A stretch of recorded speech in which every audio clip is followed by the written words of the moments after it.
I just spent 6 months working in a public school, a special project, as a quote-unquote mentor. So I worked beside members of the Running Rebels, etc. And of the approximately 30 kids I was dealing with on a daily basis, only 2 had fathers actively involved in their lives. I was helping one kid fill out an application for a job, and he asked to use the phone and call up his mother and ask what his father's name was. I mean, the crisis is real. 70+% of all black households in Milwaukee are headed by women. We have 2 zip codes with 90% of the children are born out of wedlock.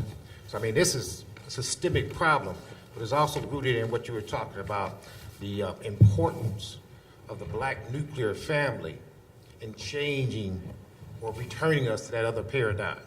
How do you accomplish that? Because it won't take place necessarily in the schools through the violence-free zone. No, it won't. But we also have to then, my dad died when got sick when I was 7, died when I was 9, leaving my mother in a dangerous neighborhood with 5 children to raise.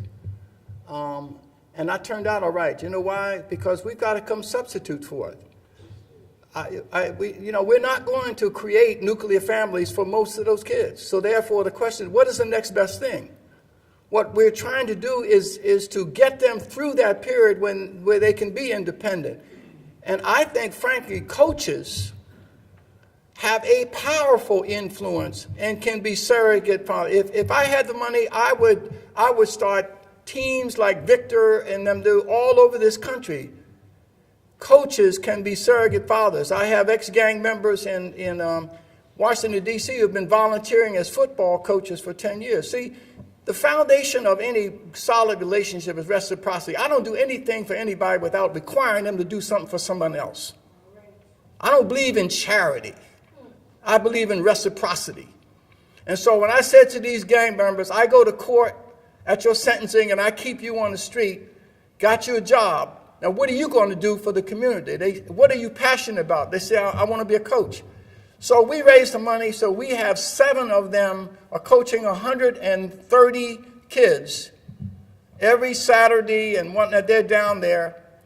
And they are the only ones who can discipline those kids. If they fight, they make them hold hands and walk around the football field.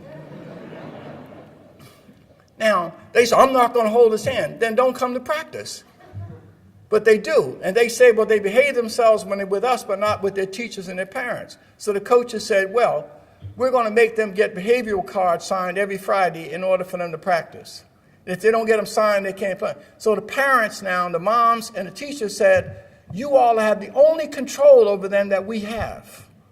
So Mike, we've got to, if that is the reality for those kids, then why don't we support alternatives? And provide them the very fact that Anthony Casey from Running Rebels at 15 was selling drugs and was caught committing an armed robbery and was facing 20 years in prison. But he was remanded to the custody of Running Rebels in their community program. Don just sent me a letter from Anthony. He graduated from Tuskegee in engineering, is in Denver, Colorado, making $50,000 a year, getting ready to go to Iowa with that crew. Now, we didn't create a nuclear family for him, but what the Running Rebels and these other groups did is provide surrogates. So why don't we put all of our energies into coming up with what are surrogates? The other thing that we're trying to do for Congressman Paul Ryan is we want to do what works and why. We want to go all over the nation like a Geiger counter and go into different cities and ask people not how many people are raising children that are dropping out of school or in jail and drugs. No, I want to know how many are raising children that are not dropping out of school and drugs, and what is the secret of their success when their neighbors are not as successful. I want to know where are the other Don and Victors, where are the Andres, Amelias. John, we were talking about that. Let's go in those different cities and find out people that are providing the substitutes and surrogates and bring them together in a meeting like this so they can share with one another how they were able to reach the Anthony Caseys of this world, How many more Anthony Casey's can they reach? What kind of resources do they need? We took the Bradley Board of Directors to a public housing site visit, right, Mike? You need to do more of that. Leave your comfortable offices and go into those communities and begin to invest. The Running Rebels should have the most state-of-the-art facility in this city as a monument to the sacrifice that they have made and the things that they've accomplished.